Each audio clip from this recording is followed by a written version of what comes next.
Nah, hari ini saya ingin bagikan tentang mekanika penyembahan. Yohanes 4 ayat 23. Tetapi saatnya akan datang, sudah tiba sekarang, bahwa penyembah-penyembah benar akan menyembah Bapa dalam apa?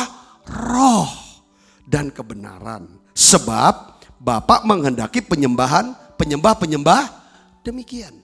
Allah itu roh. Barang siapa menyembah Dia harus menyembahnya dalam apa?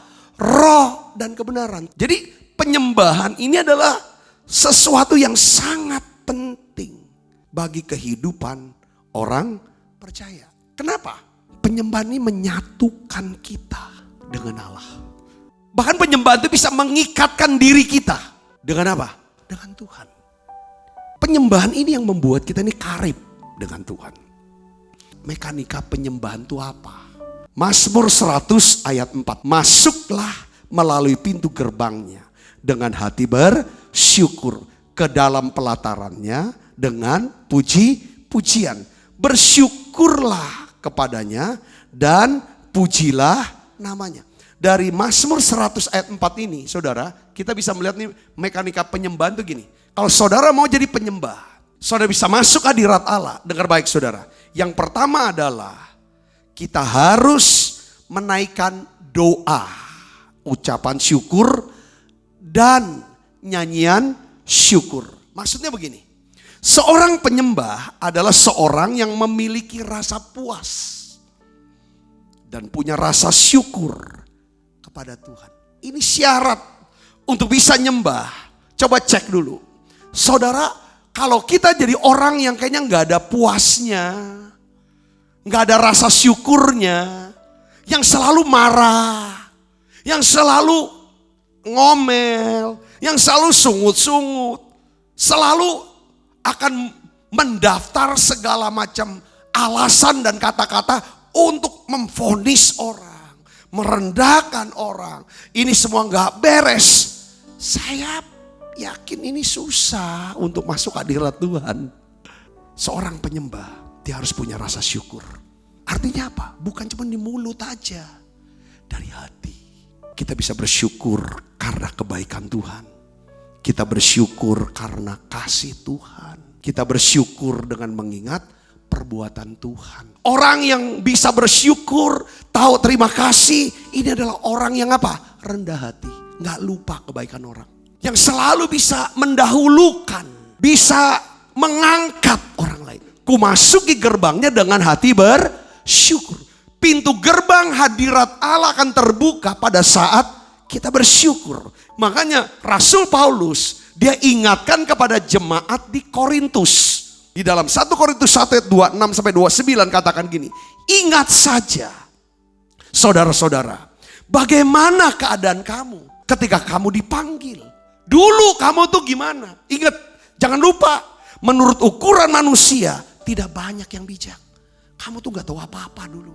Tetapi tidak banyak orang yang berpengaruh. Tidak banyak orang terpandang.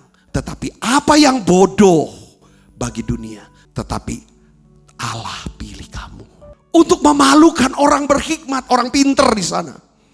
Apa yang lemah bagi dunia, dipilih Allah untuk memalukan apa yang kuat. Dan apa yang tidak terpandang, yang hina bagi dunia, dipilih Allah. Bahkan apa yang tidak berarti, dipilih Allah untuk meniadakan apa yang, supaya jangan ada seorang manusia pun yang memegahkan diri di hadapan Allah. Latihan untuk bisa bersyukur adalah tidak sombong. Orang sombong sulit bersyukur. Orang sombong sulit berterima kasih. Tapi kalau orang yang tahu bersyukur, penyembah, mulutnya penuh dengan ucapan syukur. Yang kedua adalah apa? Seorang penyembah, ya, saudara harus menaikkan nyanyian pujian ke Tuhan. Saya bisa memuji Tuhan, saudara bisa memuji Tuhan. Kita bisa memuji Tuhan kalau kita punya rasa kagum. Kalau kita gak pernah kagum sama siapapun, kecuali sama diri kita sendiri, gak ada pujian, yang ada celaan. Kalau kita coba kagum sama diri kita, kagum sama keluarga kita, kagum dengan hasil usaha, kagum dengan yang tentang saya, kita gak akan pernah bisa memuji. Tetapi kalau kita kagum sama Tuhan dengan pengertian, karena Dia Allah yang maha baik. Dia adalah Allah yang maha kasih. Dia Allah yang setia. Dia Allah yang maha besar. Dia Allah yang maha tahu. Dia Allah yang kekal. Kalau kita bisa kenal, iya, Dia Allah penyembuh. Aku disembuhkan. Kalau kita sudah tahu bisa bersyukur, ada rasa syukur, ada rasa kagum, kita bisa naikkan nyanyian pujian kepada Tuhan.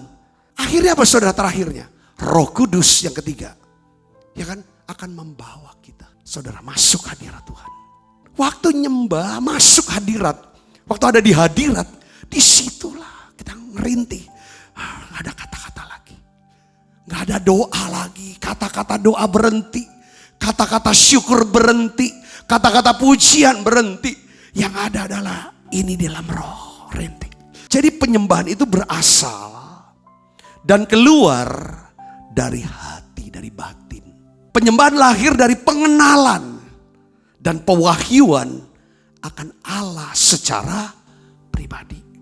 Kenapa seorang penyembah biasanya adalah seorang yang mudah hancur hati.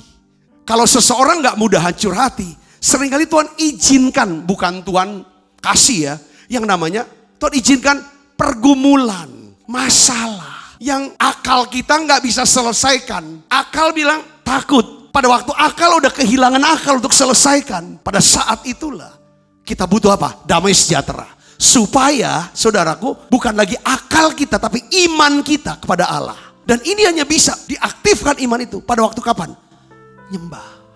Kalau Tuhan menyatakan dirinya, Dia bicara sama kita. Dimana kalau kita berharap, jenis pengharapan yang tidak akan mengecewakan. Karena apa? Kasih Allah dicurahkan dalam hati kita oleh Roh Kudus. Kapan kasih Allah dicurahkan ke dalam hati kita oleh Roh Kudus? Saat kita ada di hadirat Allah. Saat kita nyembah.